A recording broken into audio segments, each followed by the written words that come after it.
Hello friends, welcome to Gyanshila education. तो दोस्तों, बहुत बड़ा मोटिवेशन अगर आपका पढ़ाई में मन नहीं लग रहा है तो अब लगने वाला है। 20,814 वैकेंसीज रिपोर्ट की है एसएससी ने डीओपीटी को। और मैं आपको ये बता दूं, वीडियो शुरू होने के पहले आपको ये मालूम होना चाहिए कि 20,814 जो नंबर है ये आधी अधूरी वैकेंसीज हैं। मतलब ये पूरी वैकेंसीज नहीं है। इसमें सीबीआई से लेकर के दूसरे डिपार्टमेंट बहुत सारे ऐसे हैं जिन्होंने अपनी वैकेंसीज एसएससी को रिपोर्ट अभी तक नहीं की है। ठीक है, तो ये जो एक्चुअली डिटेल आई है, जो लिस्ट आई है आपके सामने, आप देख रहे होंगे एक पीडीएफ चल रहा है अभी मार्केट में। अगर आपके पास नहीं है तो अपना टेलीग्राम चैनल ज्वाइन कर लो, वहां पर आपको ये पीडीएफ मिल जाएगा। ये जो पीडीएफ है ना, ये आधी अधूरी वैकेंसी से बहुत सारी वैकेंसी मिसिंग है अभी। ये क्या है मैं आपको पहले बता देता हूं कि एक्चुअली होता क्या है। एसएससी जो है वो रिक्रूटमेंट करता है भारत सरकार के अंदर आने वाले कई सारे डिपार्टमेंट्स और मिनिस्ट्रीज के लिए। ठीक है, तो होता क्या है, एसएससी इन सभी डिपार्टमेंट्स और मिनिस्ट्रीज से इंडेंट्स माने कि वैकेंसीज मांगता है और वैकेंसीज मांग करके इकट्ठी करता है और डीओपीटी को रिपोर्ट करता है। डीओपीटी ये पूछता है कि आपने कितनी वैकेंसीज इस बार रिपोर्ट की है। ठीक है, तो ये जो चीज है अभी वो हुआ है 5 सितंबर को। मतलब कि जो रिकॉर्ड आया है, जो पीडीएफ आप देखोगे, ये 5 सितंबर का है, 5 सितंबर 2022 का, यानी कि अभी 1 महीने पुराना है। अब इसमें बहुत सारी चीजें अधूरी है। आपको बता दूं, पहली बात तो ये कि ये जो डेटा मैं आपको बताने वाला हूं, ये एसएससी ने डिक्लेयर नहीं किया है। कि एसएससी और डीओपीटी के बीच में कॉरेस्पॉन्डेंस हुआ है, वहां से ये पीडीएफ लीक हुआ है ना। तो इसमें कितनी वैकेंसी आ रही है आपको बता देता हूँ। मोटा मोटा आपको बताऊं तो 73,333, ठीक है, 73,333 टोटल वैकेंसीज इस बार रिपोर्ट की जा रही हैं अभी तक। और ये मैं आपको बताता हूँ इनकम्प्लीट है, मतलब कि अभी और वैकेंसीज बढ़ सकती है। इसीलिए एसएससी ने अपनी वेबसाइट पे एक बार भी डिक्लेयर नहीं किया कि कितनी वैकेंसीज आएंगी, पर मुझे ऐसा लगता है कि वैकेंसीज बढ़ेंगी, क्योंकि एक साल में बाकी है बहुत सारी चीजें। अभी 5 सितंबर का क्योंकि डेटा है और डेटा भी आना बाकी है। सबसे ज्यादा वैकेंसीज फ्रेंड इसमें पता है, इसमें सबसे ज्यादा वैकेंसी सीजीएल में जो एक डिपार्टमेंट है, डिपार्टमेंट ऑफ पोस्ट, इसमें एक पोस्ट है सॉर्टिंग असिस्टेंट, पोस्टल असिस्टेंट। ये 2 पोस्ट होती है, बहुत ही प्यारी पोस्ट है। ये पोस्ट पहले एसएससी सीएचएसएल के थ्रू भराती थी, लेकिन ये वैकेंसी आ गई है सीजीएल के अंदर। तो इसके चक्कर में जो वैकेंसी है वो ज्यादा बढ़ गई है। हालांकि दूसरी भी वैकेंसीज बढ़ी है, बट सबसे ज्यादा वैकेंसीज लगभग 9,887 वैकेंसीज केवल इन 2 पोस्ट के लिए, डिपार्टमेंट ऑफ पोस्ट के लिए है। 9887, लगभग 10,000 वैकेंसीज तो केवल एक ही डिपार्टमेंट में। ठीक है, इसके बाद आता है डीसीबीडीटी की बात करें, यानी कि central board of direct taxes. इसके अंदर में कौन सी पोस्ट आती है? इनकम टैक्स इंस्पेक्टर आती है। इसके अलावा टैक्स असिस्टेंट वो पोस्ट आती है। और जैसा कि कहा जा रहा है कि एक एग्जीक्यूटिव वाली पोस्ट भी ऐड करेंगे तो वो पोस्ट भी इसके अंदर आएगी। इसमें जो वैकेंसी रिपोर्ट की गई है वो है 1795। इसके बाद में एक बहुत अच्छा डिपार्टमेंट है CBIC, central board of excise and customs, है ना। इसके अंदर 2640 वैकेंसी अब तक की रिपोर्ट की गई है। और इसके अंदर पोस्ट कौन कौन सी आती है? एक तो आपका जीएसटी इंस्पेक्टर हो गया, जिसमें आपको यूनिफॉर्म मिलती है, 3 स्टार 3 सितारे मिलते हैं। इसके बाद में एग्जामिनर की पोस्ट होती है, जो कि आपको पोर्ट पे, सी पोर्ट पे नौकरी लगती है। एक होती है प्रिवेंटिव ऑफिसर की पोस्ट, जिसमें आपको व्हाइट यूनिफॉर्म मिलती है। ये सारी पोस्ट इसके अंदर में आती है। इसके अलावा टैक्स असिस्टेंट की पोस्ट होती है, जो भी इसके अंडर में आती है। अब इसके लिए आपको 2640 वैकेंसीज हैं जो अभी तक रिपोर्ट की गई है। इसके बाद सेंट्रल सेक्रेटरीट सर्विसेज में असिस्टेंट सेक्शन ऑफिसर की पोस्ट है, उसमें 982 पोस्ट है। तो ये बहुत बड़ी संख्या है, क्योंकि इतनी वैकेंसीज एएसओ की सीएसएस में कभी नहीं आती थी। ठीक है, एमईए के अंदर जो वैकेंसीज आई है वो 86 है, मिनिस्ट्री ऑफ एक्सटर्नल अफेयर्स। इसमें 2 पोस्ट होती है। एक तो आपकी ड्रीम जॉब होगी असिस्टेंट सेक्शन ऑफिसर, है ना, और एक असिस्टेंट की पोस्ट भी होती है जो एमईए के अंदर आती है, यानी कि विदेश मंत्रालय में। ये एक ऐसी पोस्ट है फ्रेंड्स जिसमें आपको फॉरेन जाने का मौका मिलता है। भारत सरकार के अंदर ऐसी कोई नौकरी नहीं है जो आपको फॉरेन में जा करके जॉब करने का ऑफर देता है, अपॉर्चुनिटी देती हो। एकमात्र यही डिपार्टमेंट और यही पोस्ट है जिसमें अगर आप चले जाते हो तो आपको फॉरेन में एम्बेसी में काम करने का मौका मिलता है, और उसमें सैलरी भी आपको काफ़ी अच्छी मिलती है, काफ़ी सारे फैसिलिटीज भी मिलती है। तो कहीं ना कहीं ये प्रोफाइल इसीलिए बहुत ज़्यादा फेवरेट है बच्चों की।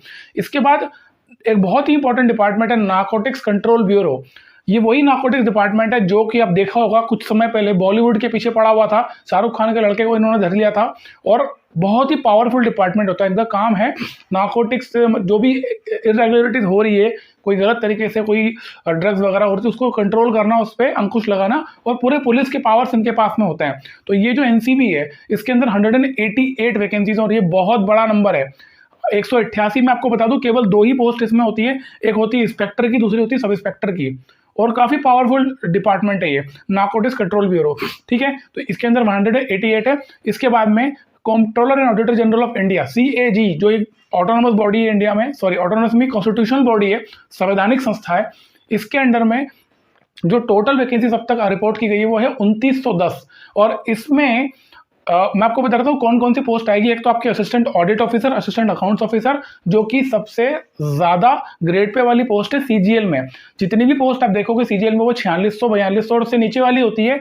एकमात्र ये पोस्ट है assistant audit officer, assistant accounts officer, जो कि गजेटेड ऑफिसर की पोस्ट होती है 4800 गेट पे की, ठीक है। अगर आप सैलरी की बात करो तो सैलरी इसमें 90-95 पहुंच जाती है ना, इन हैंड बात कर रहा हूं, तो काफी अच्छी पोस्ट है। इसके अलावा CAG के अंडर में ऑडिटर की पोस्ट भी होती है, तो एज एन ऑडिटर भी आपको इसी में काम करना होता है, और डिविजनल अकाउंटेंट की एक पोस्ट होती है जो CAG में आती है। तो इन सबकी मर्ज करके जो वैकेंसी बताई गई है 2910, ठीक है।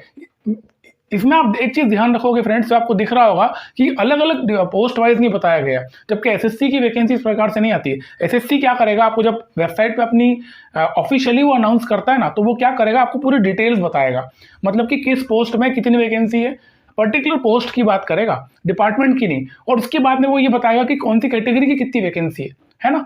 तो यहाँ पर ये चीज तो पक्की है कि अभी तक आपके सामने जो डेटा आया वो 20,814 वैकेंसी तो है जो SSC ने DOPT को रिपोर्ट करी है, लेकिन ये वैकेंसी जो नंबर है ये अधूरा है, पूरा नहीं है। क्योंकि जैसे कि CBI की मैंने बात करी है, सेंट्रल ब्यूरो ऑफ इन्वेस्टिगेशन, इसकी एक भी वैकेंसी यहाँ पर नहीं, जबकि ऐसा नहीं हो सकता है। CBI में डेफिनेटली हर साल वैकेंसी आती है। वैसे ही जैसा कि आपको पता ही है, CBI के लिए तो ऑलरेडी हमको ये मालूम है कि वहां पर तो वैसे ही डिपार्टमेंट में बहुत कम स्टाफ है, तो ऑलरेडी इंस्ट्रक्शंस हैं कि इसमें रिक्रूटमेंट और होना चाहिए। तो CBI की अच्छी खासी वैकेंसी आने वाली है। इसके बाद एक बहुत अच्छा डिपार्टमेंट है ED, एनफोर्समेंट डायरेक्टरेट, प्रवर्तन निदेशालय, जिसमें पोस्ट होती है असिस्टेंट एनफोर्समेंट ऑफिसर। ये बहुत ही प्यारी पोस्ट है। इसकी वैकेंसीज के बारे में भी SSC ने बात नहीं की है, उस PDF में आप देख सकते हो।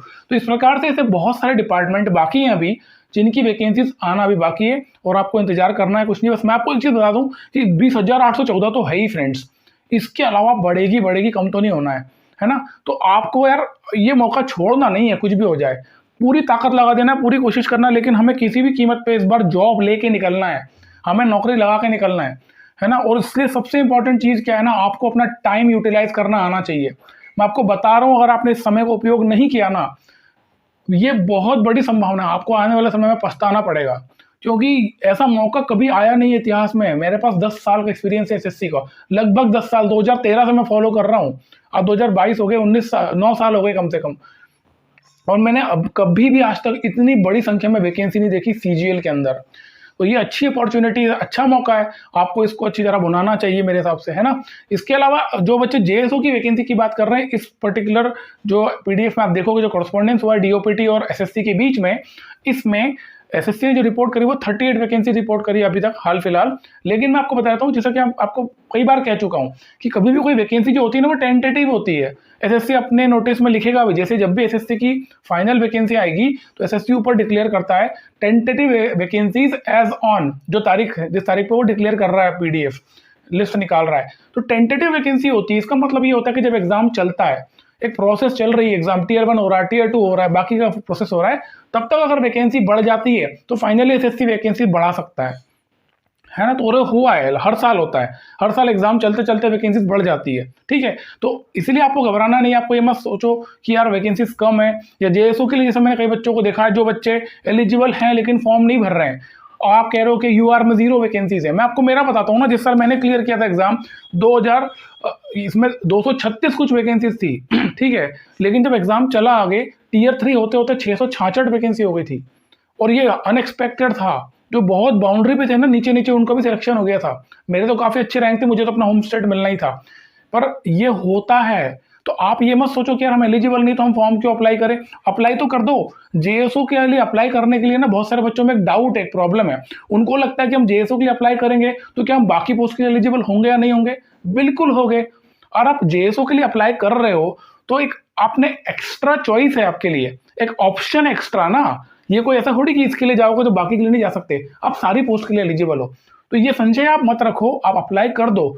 अगर आपको लगता है आगे चल के आप नहीं पढ़ पा रहे हो तो मत बैठना एग्जाम में। अगर एग्जाम में आप नहीं भी बैठते हो स्टैटिस्टिक्स का तो कोई नुकसान नहीं है ना, क्योंकि स्टैट्स का पेपर केवल एक पर्टिकुलर पोस्ट के लिए हो रहा है, JSO के लिए। अगर आप उसमें नहीं भी बैठे तो आप जेएसओ के लिए अगर फेल हो जाओगे, बाकी सबके लिए तो आप एलिजिबल हो ही। ठीक है, तो अपॉर्चुनिटी हमेशा भुनाना चाहिए, अप्लाई ज़रूर करो। अभी मौका है, 13 तारीख आखिरी दी है, एसएससी ने डेट बढ़ा दी है। अगर आपने अप्लाई नहीं किया है और आपने सबमिट कर दिया है तो करेक्शन कर लेना, लेकिन अप्लाई जरूर करना, क्योंकि ये अच्छा मौका है, इस बार हो सकता है। क्योंकि मैंने जो ऑफिशियली बात करी है जेएसओ की वैकेंसीज की मिनिस्ट्री के अंदर, क्योंकि मेरा तो कॉन्टैक्ट्स है, मुझे मालूम पड़ जाता है पर्सनल लेवल पे, तो वैकेंसीज बहुत ज़्यादा वैकेंट है अभी। और रिपोर्ट इन्होंने कम क्यों की उसका रीज़न मुझे नहीं पता, है ना, वहाँ बहुत सारी चीज़ें इंटरनल होती है तो बाहर नहीं आती, लेकिन और दिख रहा है वो वेबसाइट पे, अगर आप देखेंगे उसकी जो SSS कार्डर की जो वैकेंसी लिस्ट है वो ज़्यादा बता रहा है वैकेंसी, है ना। तो 38 जो नंबर दिख रहा है उससे कई ज़्यादा वैकेंसी है इसमें, बट वो डिपेंड करता है, रीज़न उसके कई सारे हो सकते हैं। हो सकता है बाकी वैकेंसी तो 2023 के लिए रख रहे हो, या फिर हो सकता है अब आगे बढ़ भी जाए। तो आप अपनी तैयारी पूरी रखो हर तरीके से, ऐसा मत सोचना कि यार हमारे को तो ये वैकेंसी कम आ रही है, 0 आ रही है। आपको उससे क्या मतलब, आपको एक सीट ही भरना है, एक सीट पे ताकत लगाओ ना, आपको क्या लेना देना है। ठीक है, और ये अच्छा मौका है, फिर से कह रहा हूँ मैं, 20,000 वैकेंसीज, और ये भी आधी अधूरी है, इसमें तो बहुत सारे डिपार्टमेंट बाकी हैं। तो मेरा अनुमान है कि 25,000 के ऊपर वैकेंसी जाना चाहिए किसी भी हालत में, और 25,000 वैकेंसीज होने का मतलब है कि बहुत बड़ा नंबर है। और इस बार नौकरियां मिलना हर साल के मुकाबले बहुत आसान है, बस आपको थोड़ा सा ईमानदार होना पड़ेगा। क्योंकि ये मत सोचना कि आसान है इसका मतलब कुछ नहीं करेंगे, बैठे रहेंगे और नौकरी मिल जाएगी, ऐसा नहीं होने वाला है। थोड़ा एफर्ट तो लगाना पड़ेगा ना, आपको अपने कंफर्ट जोन से बाहर निकलना पड़ेगा। और मैं आपको एक चीज गारंटी से कह सकता हूं, आप इतिहास में कोई ऐसा व्यक्ति उठा के बता दो जो असफलता के चरम तक पहुंचा हो और वो कंफर्ट जोन में रह के उसने ये काम कर लिया हो। क्या ऐसा हुआ है कभी? ऐसा हो सकता है क्या? सोच के देखो, आप खुद भी ऐसा कर सकते हो क्या कंफर्ट जोन में रह करके? तो आप क्यों नहीं बाहर निकल रहे हो? क्यों नहीं आप बाहर निकलते हो? अपने आप उस जो बंधन आपने बांध रखे हैं अपने, उससे आप क्यों अपने आप को बाहर नहीं निकालते हो? और ये देखो, एक समय है ऐसा, 1 साल 2 साल की तपस्या होती है, 1 साल 2 साल की साधना है, आपने इसको कर लिया ना, जिंदगी भर की चिंता खत्म आपकी। एक परमानेंट गवर्नमेंट जॉब होना आज के जमाने में इतना बड़ा अचीवमेंट है दोस्तों, आप सोच नहीं सकते। जब लॉकडाउन लगा ना, कोरोना आया था, कितनी नौकरियां गई है प्राइवेट सेक्टर में, 12 करोड़ नौकरियां गई है, कैन यू इमेजिन। लेकिन वहीं एक तरफ जो मतलब मेरे बैच के लोग हैं, मेरे साथ के लोग हैं, मैंने देखा उस समय पे 12 करोड़ नौकरियां प्राइवेट नौकरी जा चुकी थी, लेकिन गवर्नमेंट डिपार्टमेंट में जो लोग थे, 1 रुपया नहीं कटा किसी का। 30 तारीख को 11 बजे मैसेज आता था सैलरी का। आप जानते हो कई सारे डिपार्टमेंट तक बंद थे, लोग काम ही नहीं कर रहे थे, उसके बावजूद सैलरी आ रही थी। ये पावर है गवर्नमेंट जॉब का।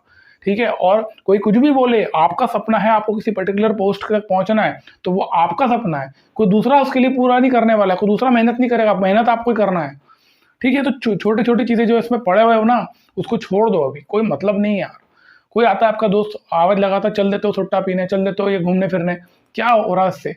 एक समय आपको देना पड़ेगा, थोड़ा समय बचा हुआ है, ज्यादा को 60-70 दिन बचे, ज्यादा टाइम नहीं है। इसको यूटिलाइज करो टाइम को, और कैसे भी करके अपने आप को खपाओ, और जो लेवल आपका है ना उस लेवल तक पहुंचाओ जो आपको चाहते हो यहाँ पहुंचना है। आपका जो भी लेवल है उससे उठेगा। 60 दिन कम थोड़ी होते हैं, अच्छी स्ट्रैटेजी जब होती है ना तो सब होता है। तो बैठो आराम से, कॉपी पेन लो और तैयारी करो, और आप ये मान के चलना आपको किसी भी हालत में क्लियर करना है। अगर नहीं पढ़ पा रहे हो, आपको लगता है कि मैं स्कोर नहीं कर पाऊंगा टीयर 1 में, एटलीस्ट क्वालिफाई तो कर लो। ठीक है, क्वालिफाई तो कर सकते हो, तो क्वालिफाई करने की कोशिश करो, और क्वालिफाई कर लोगे तो आपके पास में अच्छी अपॉर्चुनिटी है। टीयर 2 जो मैं आपको बता दूं, अप्रैल के पहले नहीं होना है, क्योंकि इतनी वैकेंसीज है, इसका मतलब बच्चे अप्लाई भी ज़्यादा करेंगे, और ज़्यादा बच्चे अप्लाई करेंगे तो टीयर 1 लंबा चलेगा, और जितना लंबा एग्जाम चलता है ना उतना ही टीयर 2 आगे खसक जाता है, क्योंकि एग्जाम लंबा चला है, एग्जाम रिजल्ट डिक्लेयर करना प्रोसेस में समय लगता है। ठीक है ना, आप फिर क्या होता है ना, टीयर 1 होने के बाद में रिप्रेजेंटेशन आएंगे, आप डालोगे रिप्रेजेंटेशन, तो वो सब चीज़ें टाइम लेती है, प्रोसेस है अपने आप में। तो अप्रैल के पहले टीयर 2 नहीं होने वाला है, तो आपको अच्छा मौका मिलेगा यार पढ़ने का। अगर नहीं पढ़ पा रहे हो, जितना पढ़ना उतना ही पढ़ो, बाकी टीयर 1 के बाद पढ़ लेना, ठीक है। लेकिन छोड़ना नहीं अपने को, ये गोल्डन चांस है। ठीक है, तो उम्मीद करता हूँ ये जो न्यूज़ मैंने आपको बताई है, अच्छी वैकेंसीज हैं, आधी अधूरी है लेकिन अच्छी है, 20,000 वैकेंसी और बढ़ने वाली है, एक गोल्डन चांस है, हमको नहीं छोड़ना है। अच्छे से मेहनत करो, पढ़ाई करो, मेरे लेवल पे जितना सपोर्ट बनेगा मैं करूंगा आपसे। ठीक है, इसके अलावा टेलीग्राम चैनल ज्वाइन कर लेना, अगर आपको कुछ भी, वहाँ पर बहुत सारी चीज़ें मैं अपडेट वहाँ पर देता रहता हूँ, तो एक अच्छा माध्यम है, वहाँ पर आपको डायरेक्टली चीज़ें मिल जाती है। क्योंकि होता क्या है ना, हर चीज़ का वीडियो बनाना पॉसिबल नहीं हो पाता है, तो मैं कोशिश करता हूँ कि ज़्यादातर चीज़ें वहीं डाल देता हूँ। तो टेलीग्राम चैनल का लिंक डिस्क्रिप्शन में, या फिर आप देख सकते हो, यहाँ पर ज्वाइन कर लेना। ठीक है, तो इस वीडियो में इतना ही था, मिलते हैं अगली वीडियो में। थैंक यू सो मच, जय हिंद।